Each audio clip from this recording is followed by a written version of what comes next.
আশা করছি আপনারা সকলে খুব ভালো আছেন। একটা নতুন ভিডিওতে আপনাদের সকলকে স্বাগত। আগের দিনের জন্মদিনের ভিডিওটাতে আপনারা অনেকেই কমেন্টে আমাকে শুভকামনা জানিয়েছেন, অনেক ভালোবাসা দিয়েছেন। আমি সত্যিই খুব আপ্লুত, আপনাদেরকে অসংখ্য ধন্যবাদ আমাকে শুভকামনা জানানোর জন্য। আজকে বাবার ফ্লাইট, বাবা ব্যাঙ্গালোর থেকে ফিরছেন, এখানে 11:30টার সময় ল্যান্ড করবেন কলকাতা এয়ারপোর্টে। তো বাবাকে নিয়ে আমরা আজকে মেদিনীপুরে ফিরবো, কিন্তু তার আগে একবার তাড়াতাড়ি আপনাদেরকে দেখিয়ে দিই আমি জন্মদিনে কী কী উপহার পেয়েছি। এটা আমার জামাইবাবু মানে কাঞ্চন দাদা আমাকে দিয়েছে। এই পার্সেলটা দুদিন আগেই এসে গিয়েছিল, কিন্তু আমি আজকের দিনের জন্য রেখে দিয়েছিলাম। একেবারে আপনাদের সাথেও শেয়ার করা হয়ে যাবে, আর আমারও একবার দেখে নেওয়া হবে কি আছে এর মধ্যে। বাহ, কি সুন্দর দেখতে না! এগুলো হচ্ছে দুটো সার্ভিং ট্রে। ওই কোনো স্ন্যাক্স বা কিছু তৈরি করে এর মধ্যে সুন্দর করে সাজিয়ে রাখা যাবে। আর এই হেয়ার ড্রায়ারটা দিয়েছে আমার দিদি। আমার তো নীল রং পছন্দ, ও আবার তাই নীল রঙেরই হেয়ার ড্রায়ার দিয়েছে। আর এটা দিয়েছে আমার মা। বটল গ্রিন কালারের উপরে সুন্দর এরকম গোল্ডেনের কাজ করা রয়েছে, আর নিচের দিকটাতে এরকম গোল্ডেন কালারের ফুল ফুল ডিজাইন করা রয়েছে। এই শাড়িটা আমাকে ও দিয়েছে দশমীর দিনকে পরবার জন্য। আমার অনেক দিনকার ইচ্ছে ছিল একটু লাল পা সাদা শাড়ি পরবো, আর বিয়ের প্রথম বছর তো, তাই ভেবেছিলাম লাল পা সাদা শাড়ি। তো ও নিজের থেকেই পছন্দ করে এই শাড়িটা নিয়ে এসেছে। এই শাড়িটা সাদার উপরে এরকম গোল্ডেন কালারের এই বুটিগুলো দেওয়া আছে, তার উপরে লাল লাল এই কাজগুলো করা। এটা সিল্কেরই পুরো শাড়িটা। আর এটা হচ্ছে আঁচলটা, দাঁড়ান একবার আঁচলটা খুলে দেখা। এটা হচ্ছে পাটটা, পুরো লাল পাট, লালের উপরে গোল্ডেনের কাজ। আরও একটা জিনিস দিয়েছে, ওটাও আপনাদেরকে দেখাই। শাড়িটা ছাড়াও ও এই কানেরটা আমায় দিয়েছে। জন্মদিনের দিন আমি এই কানেরটা পরেছিলাম।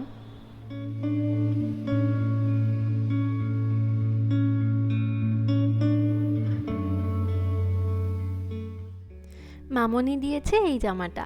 এটা ঘরে পরার জন্য খুব নরম জামাগুলো, এরকম 2 সেট কিনেছে। একটা আমি এখানে রেখেছি, আর একটা আছে মেদিনীপুরের বাড়িতে, ওটা লাল রঙের, আর এটা হচ্ছে পিঙ্ক কালারের।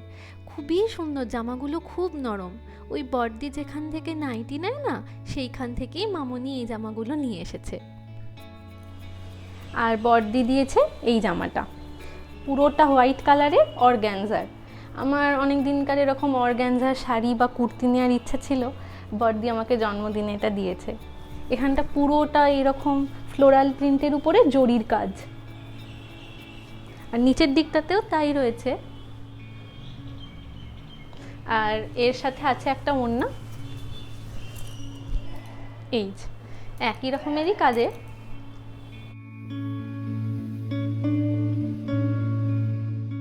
ফ্লোরাল প্রিন্টের উপরে এরকম জরির কাজ।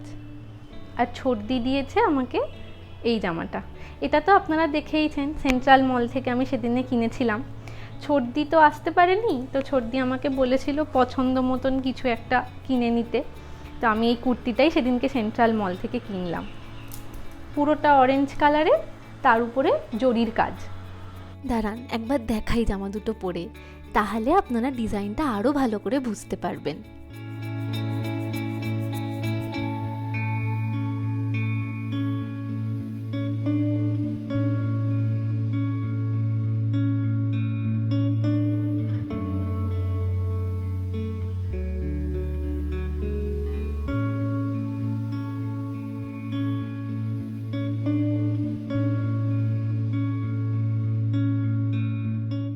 আদিলদা এসে গেছে গাড়ি নিয়ে।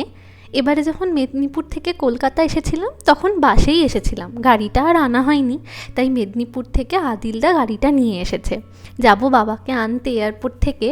বাবা ফোন করেছিলেন, ফ্লাইট ল্যান্ড হয়ে গিয়েছে, কিন্তু এখনও 15-20 মিনিট মতন সময় লাগবে ওই লাগেজ টাগেজ নিতে আর কি। কিন্তু আমরা একটু আগেই বেরোলাম, আসলে এয়ারপোর্টের ওদিকটাতে তো একটু ভিড় হয়, তখন আবার বাবাকে অনেকক্ষণ অপেক্ষা করতে হবে।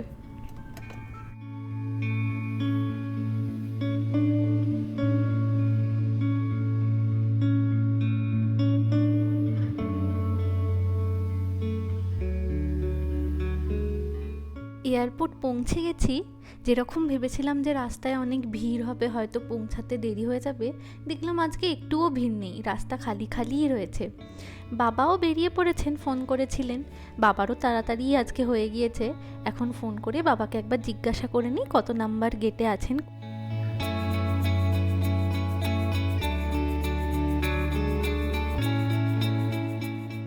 ওই তো বাবাকে দেখতে পেয়ে গেছি, এবার ডেকে নিই।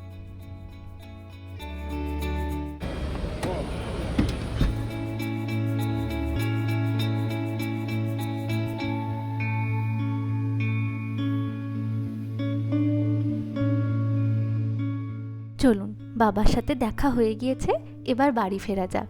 বাবা আসলে অনেক সকালবেলা বেরিয়েছেন, একেবারে 4:30-র সময়। ছোট দিদির বাড়ির থেকে এয়ারপোর্ট ওই 2-2.5 ঘন্টা মতন লাগে, আর সেভাবে তখন সকালবেলা কিছু খেয়েও বেরোনো হয়নি, তাই একটু রুটি তরকারি আর শশা নিয়ে এসেছি। আর প্লেনেও বাবা শুধু একটু স্যান্ডউইচই খেয়েছিলেন। আমাদের বাড়ি যেতে তো প্রায় 3-3.5 ঘন্টা লেগেই যাবে, আর গিয়ে খেতে খেতে অনেকক্ষণ দেরি হয়ে যাবে, তাই ভাবলাম একটু খাবার নিয়েই যাই গাড়িতে বসে, বাবা একটু খেয়ে নেবেন। ওইটা প্রিন্ট আউটই বললো এটা আপনার বোর্ডিং পাস। তার গেট নম্বর নেই। হ্যাঁ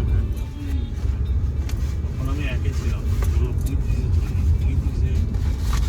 এই যে এটার মধ্যে খাবারটা আছে, ও এটার মধ্যে একটু শসা, রুটি আর তরকারি, আচ্ছা। টিস্যুও দিয়ে দিলাম।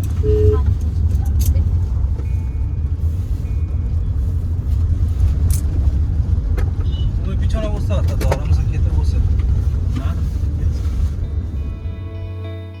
বাবা বাইরের খাবার খুব একটা খান না, সেই জন্যই বাড়ির থেকে নিয়ে আসা আর কি।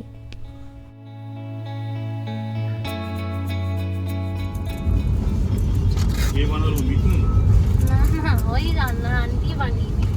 রান্না যেতে উঠে আসে। হ্যাঁ হ্যাঁ, সকালবেলা ব্রেকফাস্ট বানিয়ে দেয়।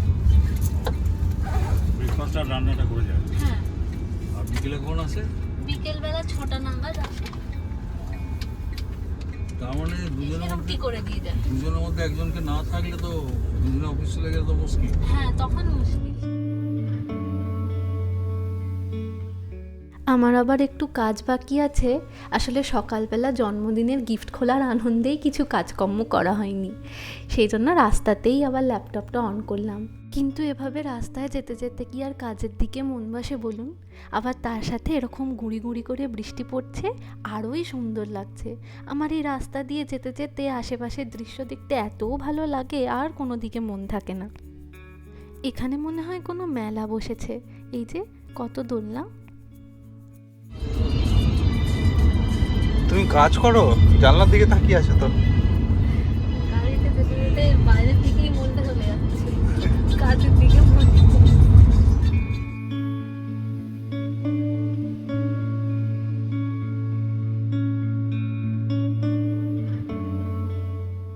এখানে ও একটু সিটটা চেঞ্জ করে নিচ্ছে। আসলে আদিলদাও তো অনেকক্ষণ গাড়ি চালাচ্ছে, তাই ও বলল তুমি একটু রেস্ট করে নাও, আমি কিছুক্ষণ গাড়ি চালিয়ে নিচ্ছি। ওই যে সাইডে। এখান থেকে আর 1-1.5 ঘন্টা মতন লাগবে বাড়ি পৌঁছাতে, কাছাকাছি প্রায় চলে এসেছি বলতে পারেন।